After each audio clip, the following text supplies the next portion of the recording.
it's not because he's a particularly thoughtful or intelligent or educated man.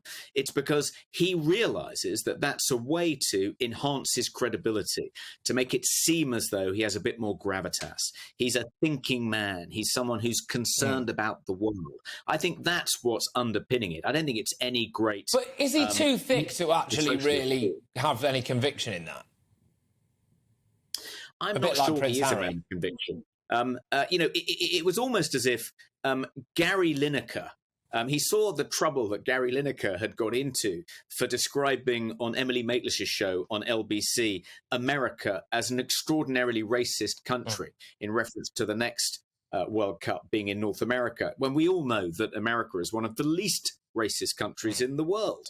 And it was as though Gary Neville saw that and said, you think that the most stupid, obnoxious, pretentious politico in football commentating called Gary is Gary Lineker. Hold my beer.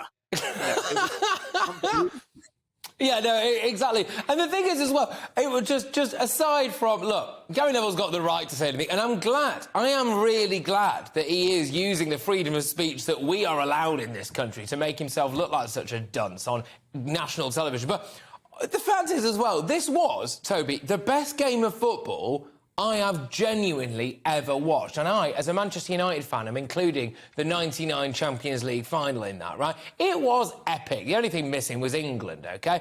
It was just phenomenal. Of all of the football matches that Gary Neville, whose job it is to be a pundit, decided to give us a party political broadcast on, that was just the most pointless occasion to do it, wasn't it? Yeah, have some sympathy for me, Patrick, because I was at a family lunch. And my sister wouldn't let me kind of sneak around. I couldn't even watch the World Cup final on my phone. When the lunch ended, I finally managed to get away, by which time it was all over, just to see. The first real thing I saw was Gary Neville talking about workers' rights being ignored by the Tory Party. That was it for me. That was my World Cup final experience. That was your World Cup final, yeah. Seen the